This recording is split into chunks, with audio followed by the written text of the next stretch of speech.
देखिए net force 0 है, तो इसका मतलब यह है कि बॉडी अगर 0.5 मीटर पर सेकंड से चली तो 0.5 मीटर पर सेकंड से ही चलेगी। क्या ये इक्विलिब्रियम है? बिल्कुल इक्विलिब्रियम है। इसके ऊपर नेट फोर्स 0 है, नेट टॉर्क तो यहां दोनों में 0 है ही है, यहां लिख देता हूं मैं। अगर खाली यही वेट लटकाया होगा तो ये रॉड तो टिल्ट हो जाएगी। ये डब्ल्यू वेट है, और मान लीजिए डब्ल्यू वेट यहां से किसी डिस्टेंस पे आया, मान लीजिए L1।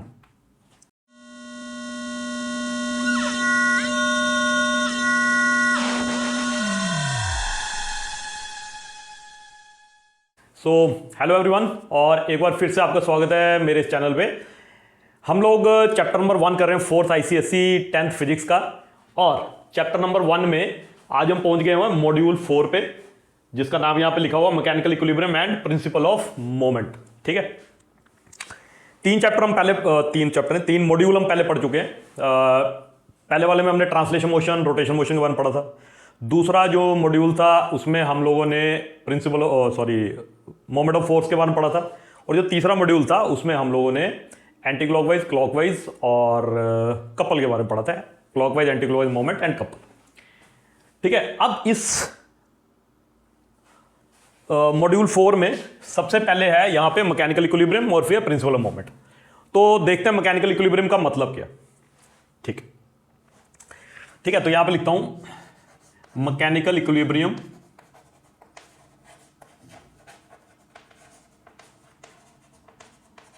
क्या होता है, पहली बात। ठीक है जी, देखिए, तो a body is said to be in mechanical equilibrium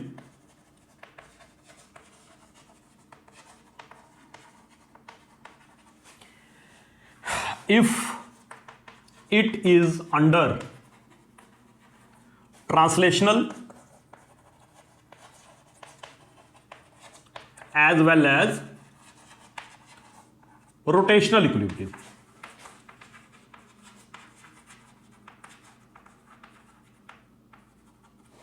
ठीक है, तो मैकेनिकल इक्विलिब्रियम में कोई बॉडी है, इसका मतलब यह है कि वो ट्रांसलेशनल इक्विलिब्रियम में भी है और रोटेशनल इक्विलिब्रियम में भी है, लेकिन ये दोनों है क्या।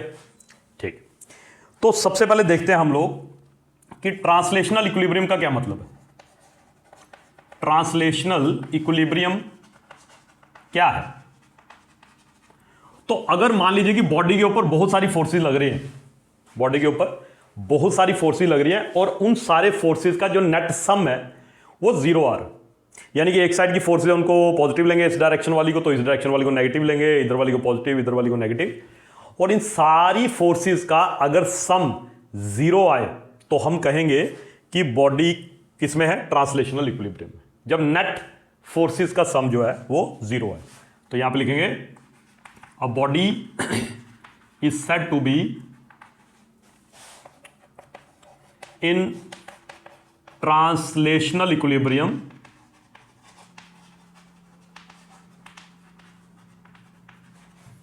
इफ नेट एक्सटर्नल फोर्स बोलो, net external force on the body is 0। अगर बॉडी के ऊपर नेट सम जो फोर्सेस का वो 0 है, इसको शॉर्ट में ऐसे ले सकते हैं, ऐसे सम इसको बोलते हैं सम ऑफ ऑल द फोर्सेस, और सम ऑफ ऑल द फोर्सेस अगर 0 है तो हम बोलेंगे कि बॉडी ट्रांसलेशनल इक्विलिब्रियम में। अच्छा, इस केस में होगा क्या? इस केस में ये होगा, क्या होगा? तो इसमें पहला पॉइंट हम लिखेंगे, the body will not have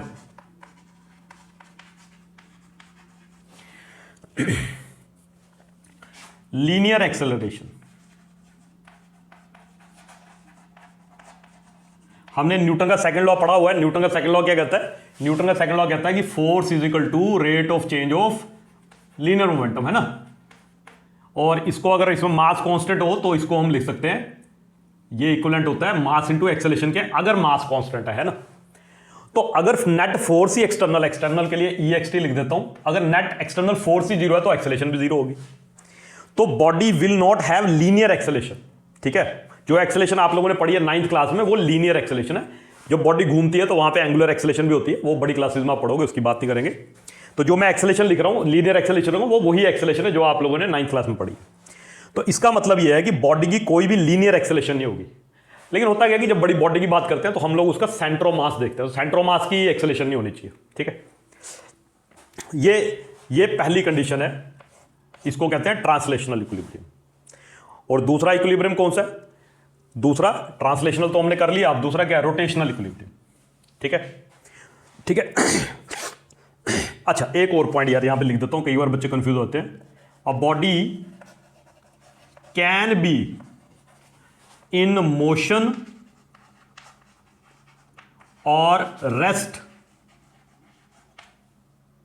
body motion में भी हो सकती है, रेस्ट में भी हो सकती है, इन ट्रांसलेशनल इक्विलिब्रियम, ठीक है, शॉर्ट में लिख दिया। तो बॉडी जरूरी नहीं है कि नेट फोर्स लग रही है तो रेस्ट पे होगी, यूनिफॉर्मली तो मूव कर ही सकती है, क्योंकि आपको पता है यूनिफॉर्म मोशन में एक्सेलरेशन तो जीरो ही होती है, ठीक है। इसके बारे में बाद में बात करेंगे, स्टेबल क्या बोलते हैं इसको, स्टैटिक और डायनामिक इक्विलिब्रियम। चलिए आगे चलते हैं। तो अगला हमारे पास क्या है? अगला है रोटेशनल इक्विलिब्रियम।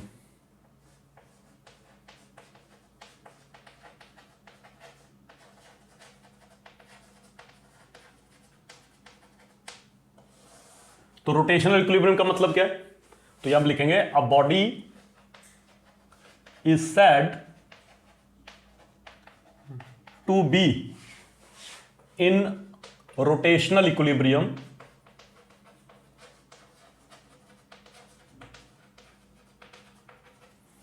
किसी बॉडी को कहेंगे कि वो रोटेशनल इक्विलिब्रियम में है इफ, जैसे यहां पे नेट एक्सटर्नल फोर्स है बॉडी पे जीरो, इफ तो यहां पे नेट टॉर्क जीरो होगी, net torque on the body, body लिख लो, ऑब्जेक्ट लिख लो, एक ही बात है, body is zero. Net torque का मतलब ये भी बोल सकते हैं कि नेट मोमेंट ऑफ फोर्स जो है जितनी भी बॉडी पे लग रही है उन सबका सम जो है वो जीरो है। तो इसको शॉर्ट में कैसे लिख सकते हैं? मैथमेटिकली आपको पता है टॉ, ये मैंने आपको बताया था सिंबल होता है टॉर्क के लिए, सारी टॉर्क का सम करेंगे, clockwise moment, anti clockwise moment, सबका सम करने पे अगर जीरो आता है तो हम कहेंगे बॉडी रोटेशनल इक्विलिब्रियम। तो हमारे पास ट्रांसलेशनल इक्विलिब्रियम में और रोटेशनल इक्विलिब्रियम में अगर बॉडी दोनों में हो तो हम कहेंगे कि बॉडी मैकेनिकल इक्विलिब्रियम में, ठीक है। तो दो कंडीशन आ गई, नेट फोर्स जीरो होनी चाहिए और नेट टॉर्क जीरो होनी चाहिए। अब यहां पे एक पॉइंट मैं यहां पे लिख देता हूं, जैसे यहां पे लिखा था body will not have linear acceleration, तो यहां पे लिखूंगा the body will not have angular acceleration.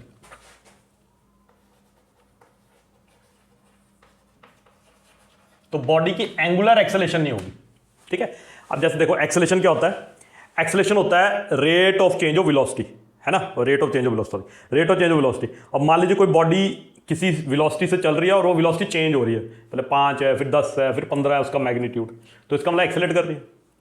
ऐसे जब बॉडी घूमती है तो वहां पे एंगुलर वेलोसिटी होती है, मतलब उसकी घूमने की स्पीड।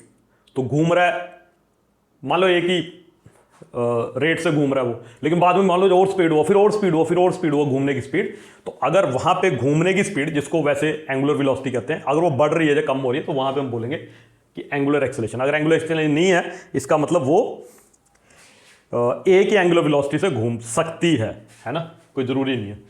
तो यहां पे क्या लिखा है? दूसरा point, a body can be in motion और रेस्ट। बॉडी मोशन में भी हो सकती है और रेस्ट में भी हो सकती है इन rotational equilibrium.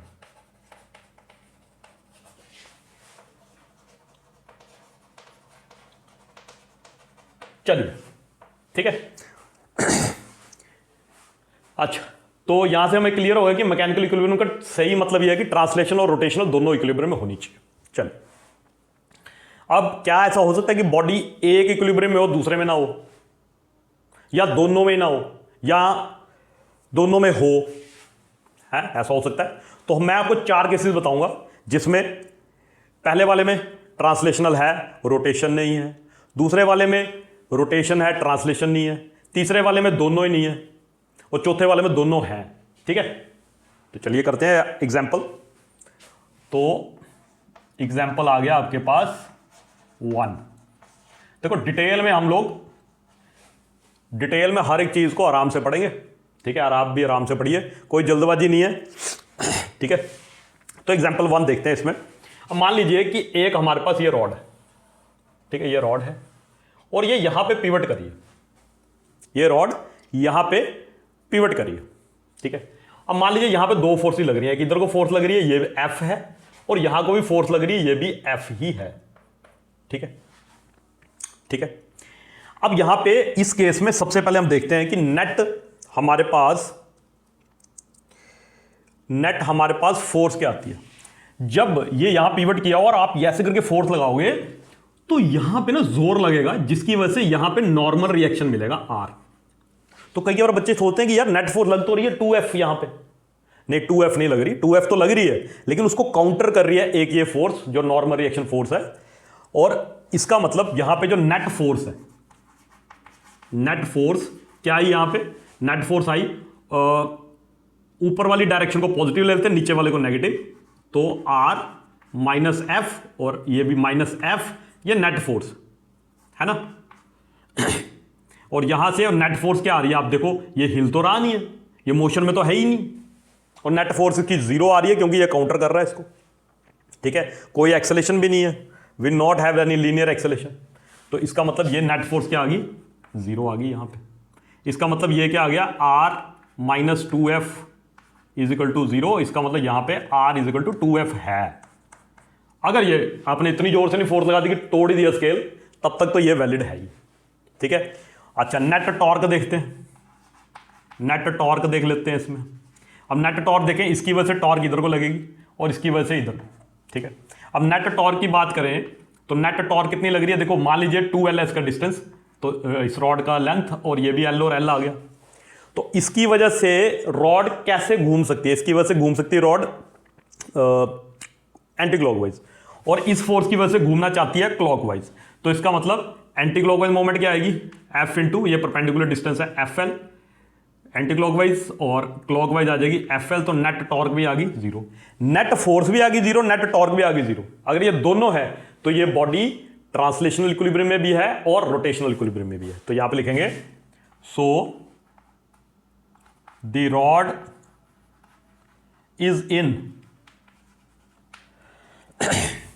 Translational as well as rotational equilibrium, rotational equilibrium. ठीक है जी, ठीक है। तो ये पहला केस हो गया हमारे पास जिसमें ये कोई चीज रोटेशनल और ट्रांसलेशनल दोनों में, रोटेशनल इक्विलिब्रियम ट्रांसलेशनल इक्विलिब्रियम दोनों इक्विलिब्रियम में। ठीक है जी, ये पहला केस आ गया। अच्छा ठीक है, दूसरा केस करते हैं, मैं इसको मिटा लेता हूं, अगर आपको कोई कुछ लिखना है तो लिख लीजिए। ठीक है, चलिए ठीक है, अगला एग्जाम्पल करते हैं, है ना। अब देखिए एग्जाम्पल 2 आ गया इसमें।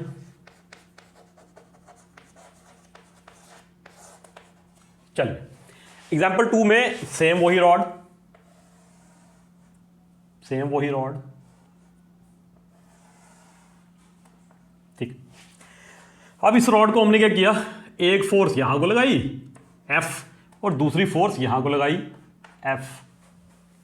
ठीक है, और ये कोई पिवटेड पॉइंट आपको पता है, लास्ट लेक्चर में अगर आपको याद हो हमने कहा था ये कपल है ना।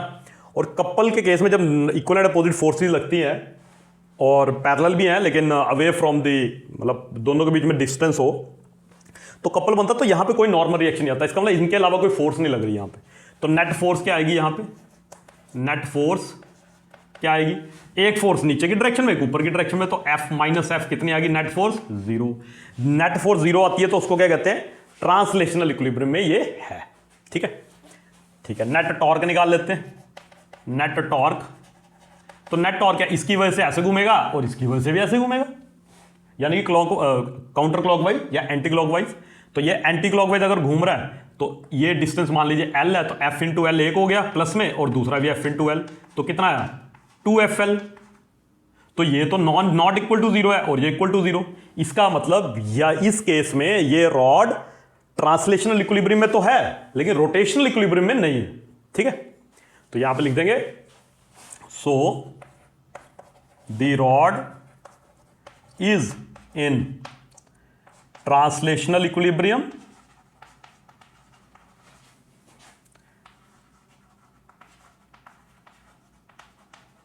But not in rotational equilibrium.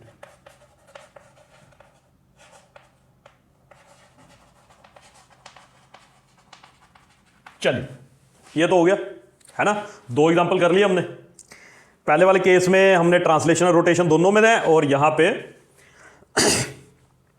पे रोटेशन इक्विलिब्रियम में नहीं है और ट्रांसलेशन में है। चलिए, अगला पार्ट कौन सा आएगा। अब हम एक ऐसा पार्ट करते हैं जिसमें ट्रांसलेशनल इक्विलिब्रियम में ना हो और रोटेशन इक्विलिब्रियम में हो। ठीक है, ठीक है। एग्जाम्पल 2 हो गया, तो यही लिख लेता हूं पहले फिलहाल। एग्जाम्पल 3 की बात करते हैं। अब एग्जाम्पल 3 में मान लीजिए एक रॉड है, ये है रॉड पे हमने क्या किया, अब इसको पिवट किया ही नहीं। मान लीजिए रॉड को ऐसे रखा हुआ किसी सरफेस के ऊपर और हमने 2 फोर्स ही लगा दी उसके ऊपर, एक इधर को लगाई, एक इधर को लगाई। ठीक है। और हाँ, एक और बात, ये जितने भी मैं केसेस ले रहा हूं ना, ये हॉरिजॉन्टल प्लेन में रखी हुई रॉड, जैसे ऊपर से देखोगे ऐसे रॉड रखी हुई। ये मत सोचना रॉड को ऐसे लगाया ऊपर तो ऐसे करके नीचे गिर जाएगी, तो फिर तो एमजी भी लेना पड़ेगा इसमें, इसका वेट। तो वो केस नहीं ले रहे हम, हॉरिजॉन्टल ये है ना। तो ये आगे फोर्स F, ये आगे फोर्स F।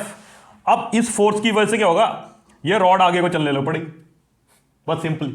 तो नेट फोर्स देखो इसके ऊपर, नेट फोर्स क्या आएगी, 2F। दोनों ऐड हो रही हैं। अब यहां कोई नॉर्मल रिएक्शन मिल रहा है जैसे केस 1 में मिल रहा था, तो नेट फोर्स 2F है।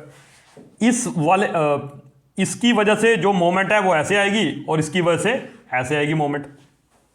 ठीक है। और आपको साफ दिख रहा होगा, सोच के भी आपको लग रहा होगा कि ये रॉड रोटेट तो कर ही नहीं सकती। हालांकि आप यहां पे कोई पिवट पॉइंट तो है ही नहीं जिसके विद रिस्पेक्ट टू मोमेंट निकालो, पर अगर आप किसी भी पॉइंट के विद रिस्पेक्ट टू मोमेंट निकालो वो आपके पास सेम ही आएगी।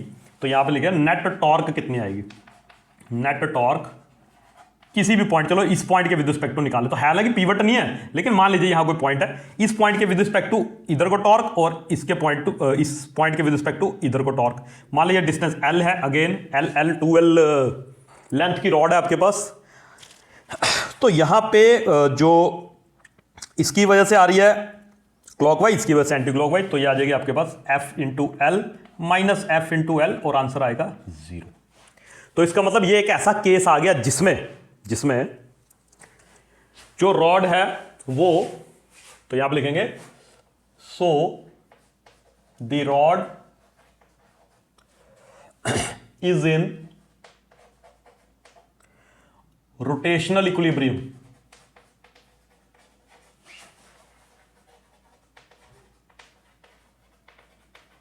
Rotational equilibrium but not in translational equilibrium. ठीक है, ये भी केस कर लिया हमने।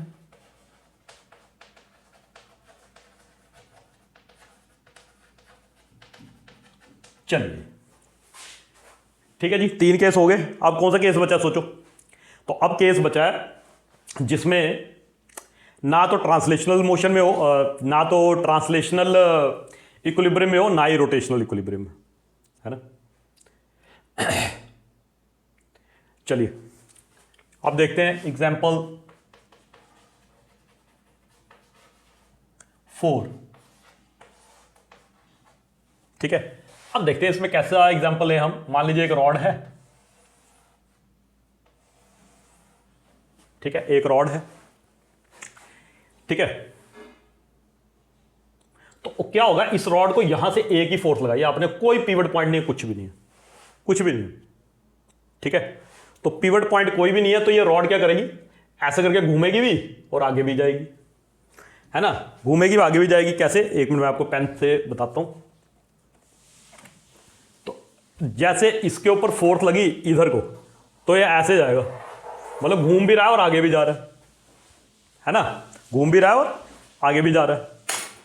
तो ऐसे केस में मान लीजिए फोर्स F है, तो नेट फोर्स क्या आई इसके ऊपर, नेट फोर्स कितनी आई F, वो नॉन इक्वल टू 0 है। नेट टॉर्क अगर आप निकालोगे, किसी भी पॉइंट के विद रिस्पेक्ट टू निकाल सकते हो आप, तो नेट टॉर्क अगर यहां पे निकालोगे तो नेट टॉर्क कितनी आ जाएगी, इसके सेंटर ऑफ मास इसका सेंटर में लाई करता है तो F इंटू एल वो आ गई, वो भी नॉट इक्वल टू 0 है। ठीक है, तो यहां पे लिखेंगे sorry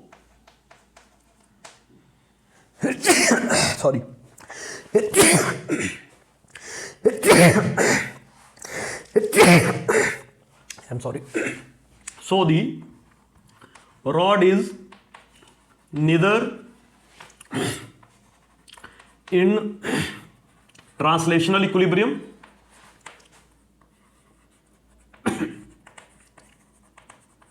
nor in rotational equilibrium.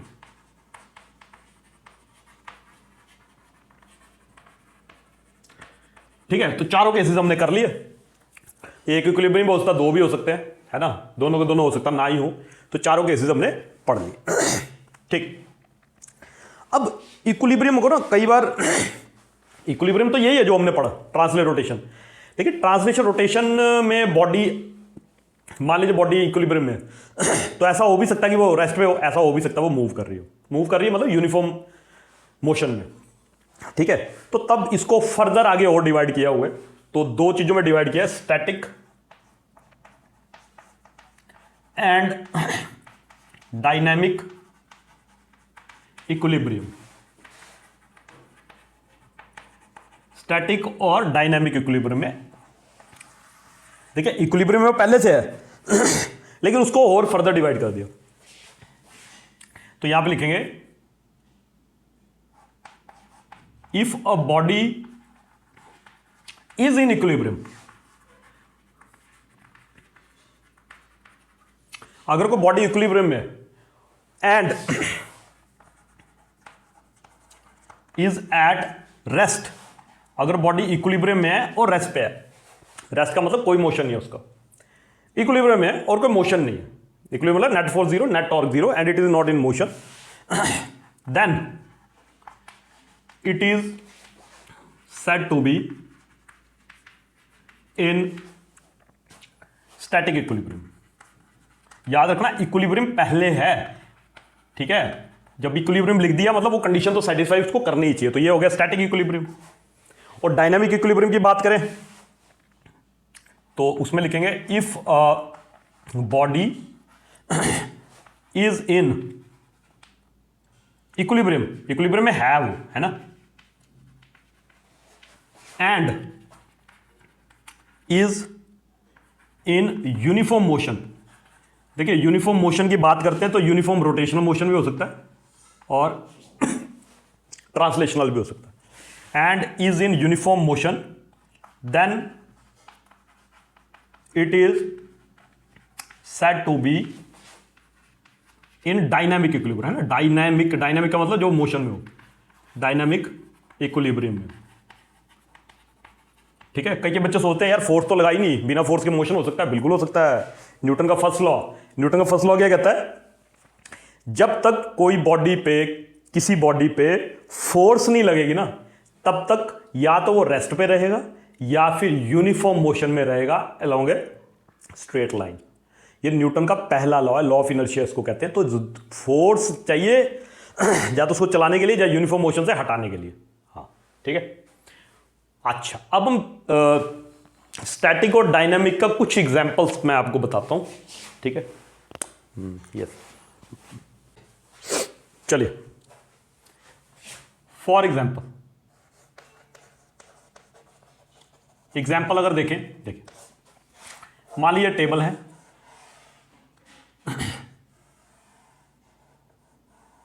ये टेबल है,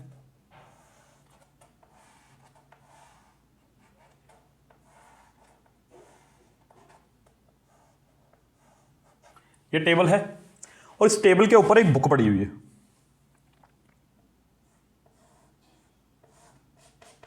ऐसे करके एक बुक पड़ी है, ठीक है। अब ये बुक गिर तो रही नहीं है, गिरनी नहीं है, इसका इसके ऊपर दो फोर्स ही लग रही है। एक तो इसका वेट लग रहा है W = mg, और एक ऊपर को लग रहा है नॉर्मल रिएक्शन R, और इसके ऊपर, और ये हिल नहीं रही है, रेस्ट के ऊपर है, और नेट फोर्स भी 0 है इसके ऊपर। Net force R is equal to किसके बराबर आएगा, डब्ल्यू, और R is equal to M G. तो ये कौन सा इक्विलिब्रियम है, स्टैटिक इक्विलिब्रियम, स्टैटिक इक्विलिब्रियम, ये स्टैटिक इक्विलिब्रियम है ना। स्टैटिक इक्विलिब्रियम का मतलब बॉडी रेस्ट पे है और नेट फोर्स जीरो आ गई उस पे, है ना, चल भी नहीं रही है। अच्छा एक और एग्जांपल देख लेते हैं। मान लीजिए ये सेकंड एग्जांपल है, एक कोई ब्लॉक है और ये फ्रिक्शनलेस सरफेस है, फ्रिक्शनलेस सरफेस, फ्रिक्शन नहीं लग रही तो, और ये चुपचाप मूव कर रहा है यहां पे 0.5 मीटर पर सेकंड से मूव कर रहा है, मान लीजिए इधर। और जब ये कर रहा था ना, तब हमने इसके ऊपर दो फोर्सेस लगाई, एक इधर को लगाई 5 न्यूटन और एक इधर को लगाई 5 न्यूटन। अब इसके ऊपर नेट फोर्स क्या है, नेट फोर्स क्या है, नेट फोर्स है इसके ऊपर 5 - 5 0।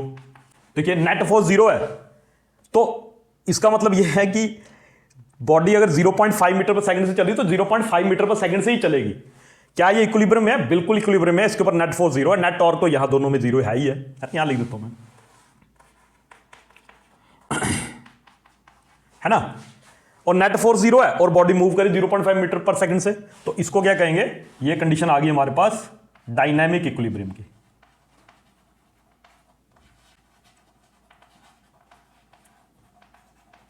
ये कंडीशन आ गई डायनामिक इक्विलिब्रियम की, ठीक है। एग्जांपल्स और भी हो सकते हैं, आपको खुद भी सोचने चाहिए, ठीक है। मैं कितने एग्जांपल दे दूंगा, अब सारे के सारे एग्जांपल तो दे नहीं सकता, बस आपको समझाने के लिए एक दो बड़े इजी वाले एग्जांपल मैंने आपको बताया, ठीक है जी। तो ये हो गया हमारे पास मैकेनिकल इक्विलिब्रियम क्या होता है। मैकेनिकल इक्विलिब्रियम के अंदर हमने देखा कि स्टैटिक इक्विलिब्रियम और डायनामिक इक्विलिब्रियम क्या होता है, ठीक है। आई होप आप लोगों को यहां पे समझ आ रहा होगा हर कुछ। अब आगे चलते हैं।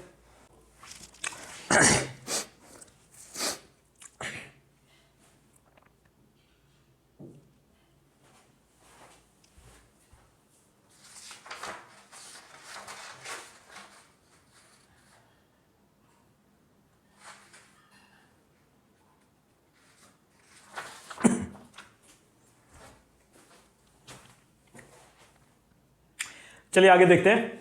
अब आगे हम करेंगे, एक पार्ट तो हमने पहला पार्ट कर लिया है, अब अगला पार्ट क्या, principle of moments.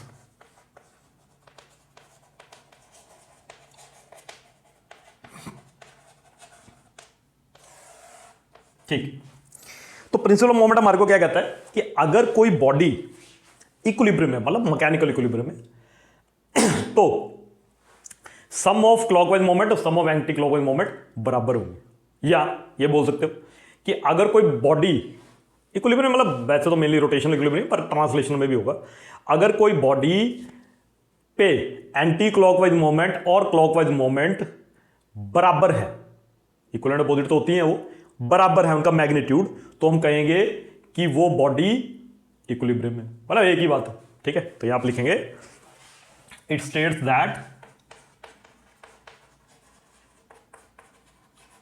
If a body is in equilibrium, equilibrium मतलब मेनली तो रोटेशन ही बताते हैं हम, लेकिन ट्रांसलेशन भी होता है। If a body is in equilibrium then the sum of clockwise and sum of anti clockwise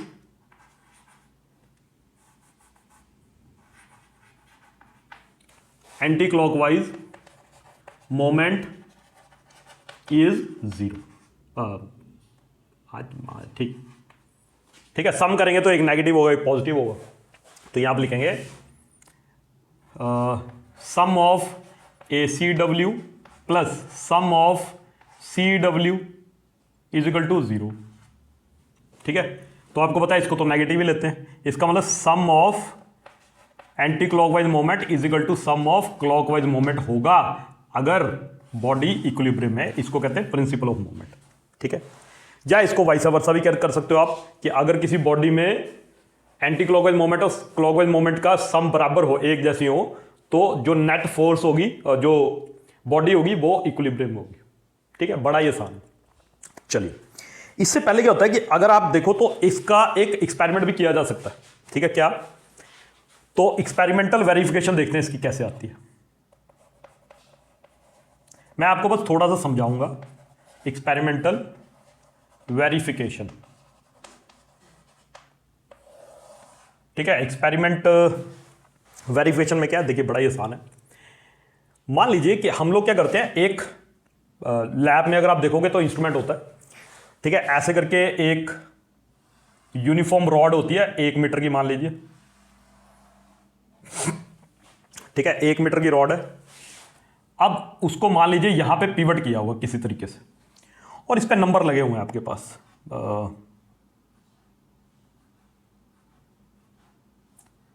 थोड़े ज्यादा बड़े हो गए।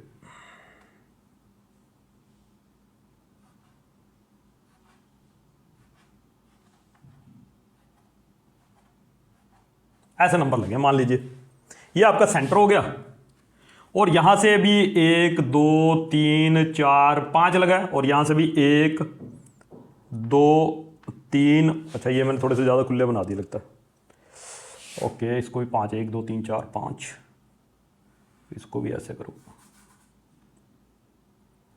2 3 4 5, तो 1 2 3 4 5, ठीक है। अब क्या होता है कि यहां पे वेट होते हैं हमारे पास, है ना, जो फ्री वेट जिनको कहते हैं, है ना, उनको हम रखते हैं यहां पे एक तरफ रखते हैं पहले हम, ठीक है। एक तरफ कुछ वेट हमने रखा, मान लीजिए यहां पे कुछ वेट हमने लटका दिया, कुछ वेट, और ये वेट है W। अगर खाली यही वेट लटकाया होगा तो ये रॉड तो टिल्ट हो जाएगी। ये W वेट है, और मान लीजिए W वेट यहां से किसी डिस्टेंस पे आया, मान लीजिए L1, ठीक है। यहां पे आप 3 पे आपको दिख रहा है, लेकिन मान लीजिए L1 पे। फिर मैं क्या करूंगा एक्सपेरिमेंट में, यहां पे इस तरफ वेट रखूंगा, कुछ वेट है मेरे पास, मान लीजिए ये W1 है, और W2 वेट है। क्या है? W2 wait.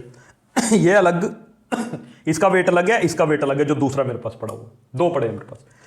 तो मैं एडजस्ट करूंगा उसको, कहीं ना कहीं ऐसे रखूंगा, फिर देखूंगा टिल्ट हो रहा है कि नहीं, ऐसे रखूंगा। एक पॉइंट ऐसा आएगा, मान लीजिए मैंने यहां रख दिया वो वेट, यहां लगा दिया W2, और यहां लगाने के बाद पता चला मेरे को कि ये डिस्टेंस जो है ये L2 है, और जो रॉड है वो इक्विलिब्रियम में आ गई, मतलब ना उसमें ऐसे बैंड ऐसे घूम रही है वो, ना ऐसे घूम रही है। अगर ऐसा आ गया तो मतलब रॉड इक्विलिब्रियम है, ये तो पता चल गया। लेकिन इक्विलिब्रियम में अगर रॉड हो तो एंटी क्लॉकवाइज का सम बराबर होगा, तो हम लोग क्या कैलकुलेट करेंगे, L1 इंटू W1 करेंगे, L1 इंटू W1 मल्टीप्लाई करेंगे, फिर हम L2 इंटू W2 मल्टीप्लाई करेंगे। और जब हम एक्सपेरिमेंट कर रहे होंगे तो हम देखेंगे, ऐसे अलग अलग रीडिंग लेंगे, कई बार वेट चेंज करके, फिर थोड़ा डिस्टेंस चेंज करके, ऐसे बार बार लेंगे, और ऐसा पाया जाएगा जरूर कि जो L1 W1 जो है वो L2 W2 के बराबर आ रहा है। इसका मतलब प्रिंसिपल ऑफ मोमेंट यहां पे प्रूव कर दिया हमने। अब ये चीज तो एक्सपेरिमेंट किया जाए तो तभी बताया जा सकता है ना। तो अगर आपको स्कूल में कहीं एक्सपेरिमेंट कराते हैं तो वो ऐसे ही करेंगे एक्सपेरिमेंट, है ना। आप अलग अलग वेट इधर उधर कर सकते हो, चार्ट बना सकते हो। हाँ, एक और चीज है कि इसमें एरर जरूर आएगी, एग्जैक्टली बराबर नहीं आ सकता कभी ये, क्योंकि एक्सपेरिमेंट जब आप करते हो तो बहुत सारी गलतियां भी करते हो, है ना। तो एक्सपेरिमेंटल वेरिफाई अगर इसको करना तो ऐसे किया जा सकता है, ठीक है। अब ऐसा है कि जो हम लोगों ने यहां पे टोटल जो पढ़ना था वो तो पढ़ लिया, ठीक है। अब कुछ 1-2 क्वेश्चंस कर लेते हैं, हालांकि मैं न्यूमेरिकल एंड में जरूर करवाऊंगा आपको डिटेल में, ठीक है, जब ये हमारा चैप्टर खत्म हो जाएगा। लेकिन कुछ साथ साथ भी होना चाहिए, है ना। तो प्रिंसिपल ऑफ मोमेंट के यार बहुत सारे न्यूमेरिकल्स आते हैं, बहुत सारे, और बच्चों को बड़ी दिक्कत भी आती है इसमें। तो दिक्कत क्यों आती है वो मैं बताऊंगा आपको, ठीक है। देखिए क्वेश्चन नंबर 1, मान लीजिए कि ये एक रॉड है, ध्यान से देखिएगा, ये एक रॉड है, यहां पे भी एक पिवट पॉइंट लगाया, यहां पे भी एक वेज रख दिया हमने बेसिकली, है ना। इस वेज के ऊपर ये रॉड टिकी है, और यहां पे ना, यहां पे रॉड का वेट लाई कर रहा है, या वेट लटका दिया, मान लीजिए। रॉड क्या है, मासलेस है, इतना लिखता यार, रॉड क्या है, मासलेस है, होती नहीं है असली में, पर मासलेस मान लो इसको, है ना। अच्छा, मासलेस है, और ये W वेट है, इसका नीचे वेट लाई कर रहा है, नीचे W। अब ये W वेट तो दबाएगा, यहां से भी दबाएगा, यहां से भी दबाएगा, तो यहां पे भी नॉर्मल रिएक्शन मिलेगी आपको, मान लीजिए R1 है और यहां भी नॉर्मल रिएक्शन मिलेगी, मान लीजिए R2 है। ठीक है, आपको बोल रहा है कि R1 R2 की वैल्यू निकालो आप। ठीक है, तो यहां पर आ रहा है find R1 and R2। R1 और R2 फाइंड आउट करो, R1 R2 की वैल्यू बताओ। कैसे करेंगे? तो देखो, रॉड इक्विलिब्रियम में कंडीशन क्या है कि बॉडी रोटेशनल इक्विलिब्रियम में भी होगी और डायनामिक में भी, सॉरी ट्रांसलेशनल में भी होगी, है ना, है तो स्टैटिक इक्विलिब्रियम, है ना।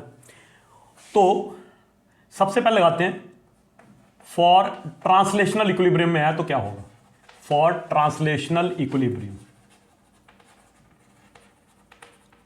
ट्रांसलेशन इक्विलिब्रियम में जो ऊपर वाली फोर्सेज है नीचे वाली फोर्सेज बराबर होंगी।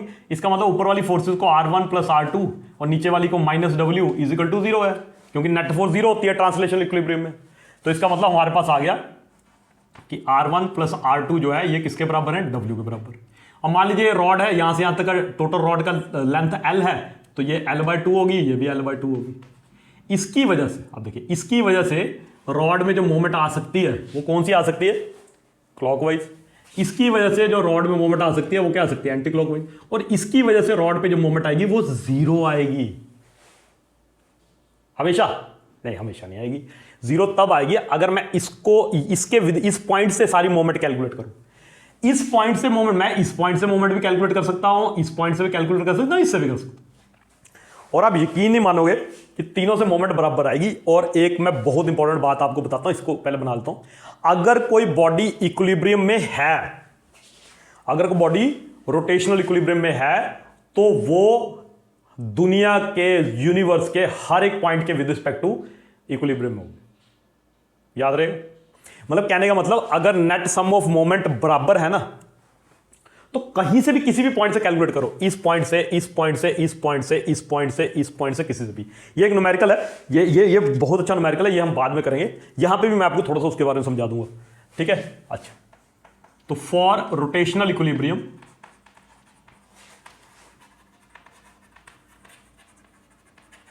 रोटेशनल इक्विलिब्रियम, तो यहां पे मैं एक चीज लिखता हूं, moment calculated with respect two point, इसको वो बोल देता हूं। हाँ, मेरे को ये बताना पड़ेगा कि मैं मोमेंट कहां से कैलकुलेट कर रहा हूं, क्योंकि मैंने बोला इक्विलिब्रियम में तो हर एक पॉइंट कहीं से भी निकाल लो, इक्विलिब्रियम में ही आएगी।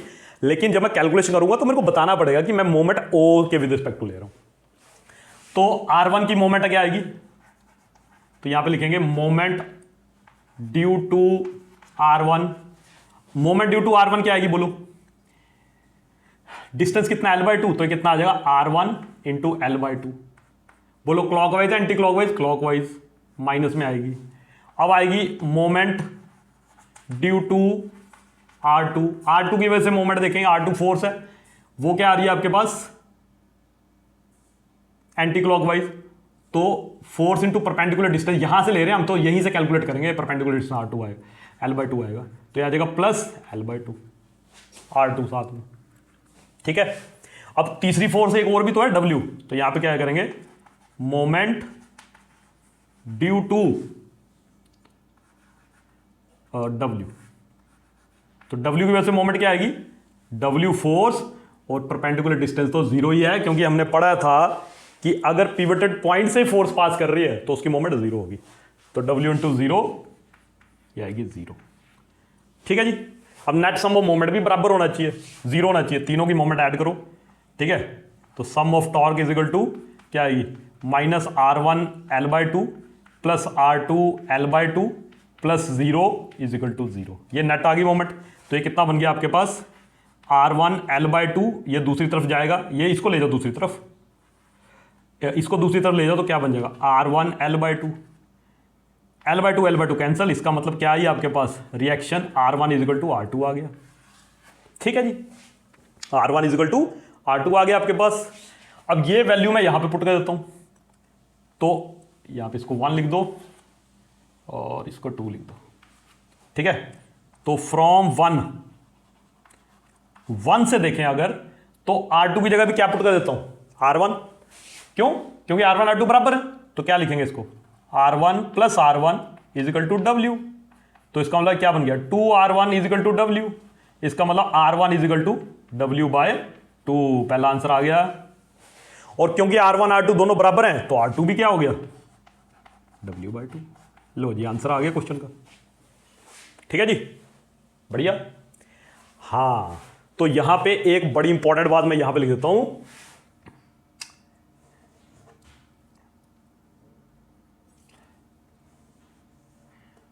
if an object is under rotational equilibrium,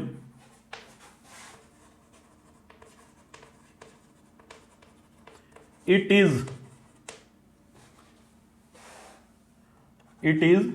with respect to any point in the universe ना ही लिखो यार, ज़्यादा फेंकने की जरूरत नहीं है। एनी पॉइंट, ठीक है। तो इसका मतलब अगर कोई बॉडी इक्विलिब्रियम में है तो किसी भी पॉइंट के विद रिस्पेक्ट टू इक्विलिब्रियम में ही आएगी, किसी भी पॉइंट के। ठीक है, अच्छा वो मैंने आपको बोला कि मैंने वो भी कैलकुलेट करके बताऊंगा। चलो करते हैं, फिर वो करके ही जाते हैं। चलो इसको मिटा देता हूं। अब मैं मोमेंट ना कहीं और से कैलकुलेट करता हूं। ठीक है, नेट फोर्स तो जीरो ही आएगी, उसके लिए तो नेट फोर्स चेक करने के लिए तो आपको कोई पॉइंट नहीं चाहिए, लेकिन मोमेंट कैलकुलेट करने के लिए तो आपको पॉइंट चाहिए। तो नेट फोर्स तो ये कंडीशन तो रहेगी 1। अब क्या करता हूं, यहां पे दोबारा करता हूं, for rotational equilibrium,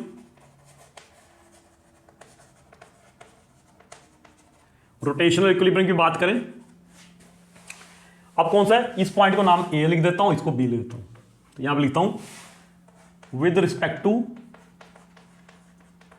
point A के विद रिस्पेक्ट टू। ठीक है, ठीक है। चलिए, अगर पॉइंट ए के विद रिस्पेक्ट टू करना है तो आगे देखिए,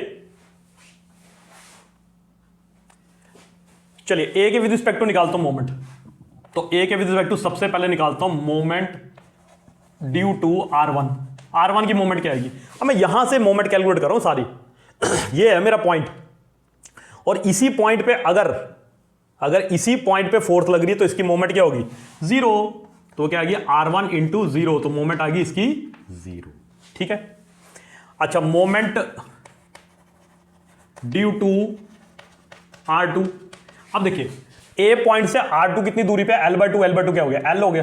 तो वो कितनी आएगी आपके पास, R2 इंटू L आ जाएगी, इज इक्वल टू मतलब R2 इंटू L। ठीक है, अब बताओ ये पॉजिटिव आएगी नेगेटिव आएगी, ये ऐसे करके घुमा रहा है एंटी क्लॉकवाइज, तो प्लस में आएगी। ठीक है, अगला आता है आपके पास मोमेंट ड्यू टू W। अब W की मोमेंट 0 नहीं होगी, क्योंकि अब इस पॉइंट के विद रिस्पेक्ट टू नहीं, यहां से कैलकुलेट कर रहे हैं। तो W पॉइंट, इस पॉइंट के विद रिस्पेक्ट टू अगर ये फोर्स नहीं तो W तो इसको ऐसे घुमाता, और ये कौन सा वाइज है, क्लॉकवाइज। तो कितने आती, W माइनस में, क्योंकि क्लॉकवाइज मोमेंट है, और साथ में यहां से यहां तक का डिस्टेंस L/2। तो ये कितना बन गया, -W L/2। ठीक है, तो क्योंकि ये इक्विलिब्रियम में है तो टोटल सम ऑफ मोमेंट तो बराबर ही होगी। तो इसका मतलब नेट टॉर्क क्या आएगी आपके पास, नेट टॉर्क आएगी 0 plus R2L minus WL/2 is equal to 0। तो क्या बन गया आपके पास, R2L, ये उधर जाएगा तो क्या बन जाएगा, WL/2 प्लस में L से L कैंसल, L से L कैंसल, तो R2 कितना आ जाएगा आपके पास, W/2। यहां R2 कितना आया था W/2, सेम ही आया ना, तो सेम ही आएगा। आप इस पॉइंट को कंसीडर कर लो, इसको कर लो, इसको कर लो, कोई भी पॉइंट ले लो, इक्विलिब्रियम में आएगी रॉड। और R2 और R1 दोनों बराबर हैं, तो R1 भी क्या आ गया आपके पास, W/2। तो देख लो आप इस पॉइंट के विद रिस्पेक्ट टू है, किसी भी पॉइंट के विद रिस्पेक्ट टू कर लो। आपके लिए ये होमवर्क है, एक्सरसाइज है कि आप इस पॉइंट के विद रिस्पेक्ट टू कैलकुलेट करिए, आंसर यही आएगा। ठीक है, तो ठीक है, तो ये मॉड्यूल भी हमारा खत्म हुआ। नेक्स्ट मॉड्यूल जो होगा उसमें हम पढ़ेंगे सेंटर ऑफ ग्रेविटी के बारे में, एक ही मॉड्यूल में कंप्लीट करेंगे, और फिर उससे अगला जो होगा वो सर्कुलर मोशन पे होगा। ठीक है, तो आई होप आप लोगों को ये सब कुछ समझ आया होगा। कोई भी गलती हुई हो तो चेक करना, मेरे को बताना, गलती हो सकती है। ठीक है, और पढ़ते रहिए। और अगेन मैं ये बता दूं कि मैं इससे रिलेटेड कोई भी मेरे पास एक्सरसाइज होगी या फिर कोई भी आपको असाइनमेंट चाहिए होगी तो मैं टेलीग्राम चैनल पर डाल दूँगा, उसका डिस्क्रिप्शन नीचे आपको मिल जाएगा, उसका लिंक डिस्क्रिप्शन में मिल जाएगा। ठीक है, तो ओके बाय।